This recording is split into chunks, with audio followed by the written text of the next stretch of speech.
What's up, everybody? Welcome back. So today we're making brown butter snickerdoodle cookies. These are a great cookie recipe. When it comes to snickerdoodles, I'm very picky about the snickerdoodles that I eat because I come to find that half of the time when you get a snickerdoodle cookie, some of them taste eggy and some of them taste how they're supposed to taste. So I'm really reluctant to go out to a store or a place where they sell them and buy them because you literally are rolling the dice. I'm very particular about the cookies that I eat, as you guys can tell.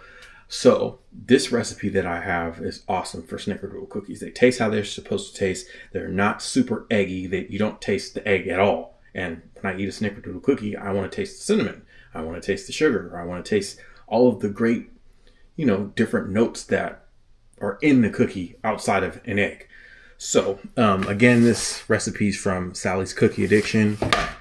It calls for you to brown some butter, which I've already done. I actually need to put this in the fridge for 10 minutes. Let me show you guys this real quick. This is the brown butter. As you can see, it's literally browned. So you just put it over the stove, stir the butter around, and once it starts to brown, that's when you take it off the stove and put it in a bowl, put it in the fridge. So that's what I'm gonna do real quick. And that'll go in the fridge for about a good 10 minutes. So other ingredients are flour, salt, cream of tartar, baking soda. What else do we have here? Light brown sugar, granulated sugar. We have a tablespoon of milk, vanilla, and some ground cinnamon. And of course, my favorite ingredient. I'm not even going to tell you guys what this is. You guys know what it is because I say it every video, but I'll spare the details on that this video. So once that comes out of the fridge in 10 minutes, we'll go ahead and mix these up. And then of course, I'm going to give you guys some game before you go. So I got my brown butter. I'm going to go ahead and pour this into this mixing bowl that I've got here. And let me make sure, like always, that I have all of that in here. And then I'm going to take the light brown sugar and the regular sugar, and I'm going to dump that in here. We're going to go ahead and mix this. It says to mix this for about a minute. So I'll go ahead and mix this for about a minute, and we'll continue on. Okay. So now I'm going to mix in the egg,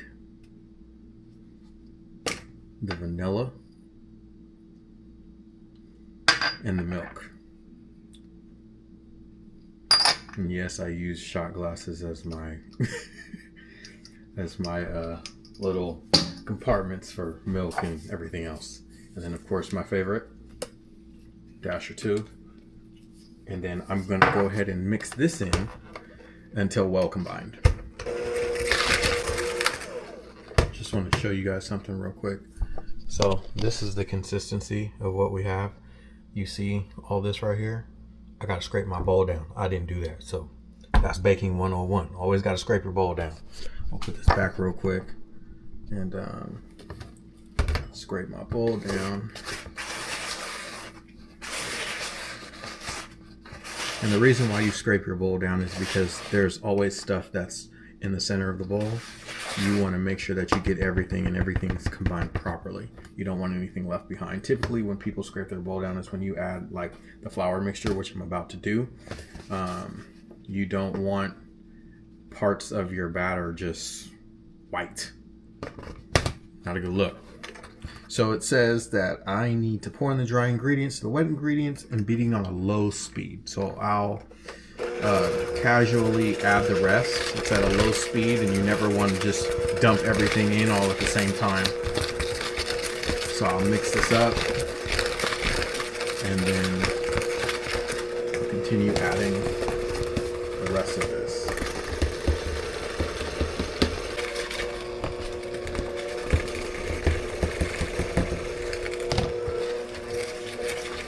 Would be another proper time for me to scrape my bowl down.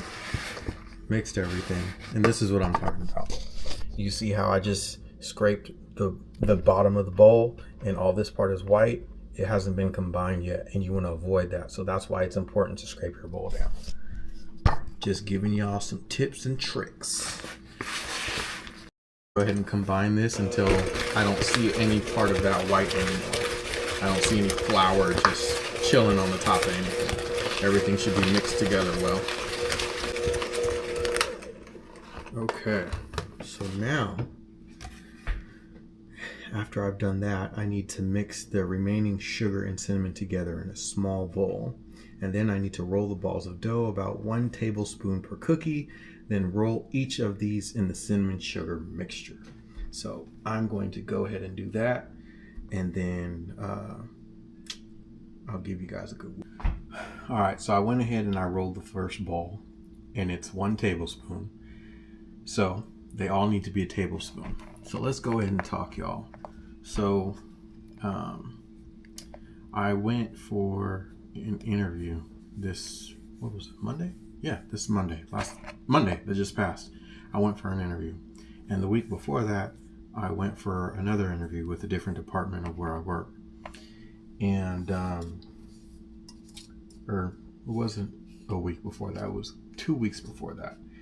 So where I work, things take a little bit of time. They don't happen right away. Like typically, if I was working at a place and I interviewed somewhere, they get back to you pretty quick. But where I work, everything moves at a snail's pace.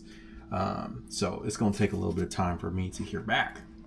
But I want to share this with you guys. This is like, it's motivation, but it's also like kind of a be calm type of situation. My bad, I wasn't in camera, so y'all can only see the top of my head. But there's a verse in the Word, and I'm going to paraphrase here. And when I say the Word, I'm talking about the Bible. But there's a verse in the Word where it says, and I'm paraphrasing again. I'm paraphrasing. This is not word for word. This is me paraphrasing. But it talks about if you ask your father for bread, he's not going to give you a stone. If you ask him for fish, he's not going to give you a snake. So if your father is always going to make sure that you're good, then of course your heavenly Father is going to make sure that he has your best interest at heart. So I say all of that to say this. In the past, when I would go interview for a job and it didn't go the way that I wanted it to go, or I didn't hear back, I would be really bummed about it. I would be really upset about it. But reading that verse and understanding it, it made me realize that just because you think that something is a good fit for you, it doesn't mean that it actually is a good fit for you. It doesn't mean that that's where you're supposed to be. That dude up there, that man up there, he knows where you're supposed to be, and he knows what's beneficial for you. He knows the skills and abilities that he's put in you, where you're going to excel. And he knows where a situation that you think is good and that's actually not good for you, he knows where that is. So I say all that to say this. Whether it's you going for a job or whether it's a new situation that you're embarking on, if it's not for you, it'll show itself that it's not for you eventually. With the job situation, I bring up the job situation because I know a lot of people are hurting. Like, there's so many layoffs going on right now, and people are trying to get something, right? But he knows what's best for you. And it might be, you might be in a wilderness season. As I shared with you guys in the previous video, I had a long wilderness season. But it might be a wilderness season that he's taking you through because he's trying to teach you something or show you something. And so don't get strapped down. Don't get depressed or discouraged because you go for a job and you don't get it. It just means that what you went for wasn't for you. I'll also share with you this, like, I'm able to look back on some of the jobs that I've applied for and didn't get, and I've seen how those jobs played out. For one of the jobs that I had, I worked at a healthcare company, and I shared with you guys how I promoted a lot over there. Well, one of the jobs that I went for, I didn't get, and it was between me and another candidate, and the other candidate ended up getting that job. But as time went by, you know, I got the job that he put for me, and it was wonderful. Matter of fact, my first week in that job, I went to Disney World because there was a recruiting event there, and So Disney World was down the street, and I had to be at the hotel, you know, taking different speed courses on recruiting. The conference was called the NACE conference. That's the conference that it was. But Disney World was down the street. So for my first week, I would go and like learn for 5 hours, and then I'd go to Disney World for the rest of the day. Like, you see what I mean? Like, what's for you is for you. The other job that I went for, the person who ended up getting it, I knew that guy, and he decided that that job wasn't for him. It was too much. It was too much work. It was too much of a burden. They lacked the good amount of people to break the work up evenly. And so it was hell for him. So had I gotten that job, it would have been hell for me too. So don't get discouraged when things don't go your way. When things don't go your way, you're either being taught something or you're being protected from something.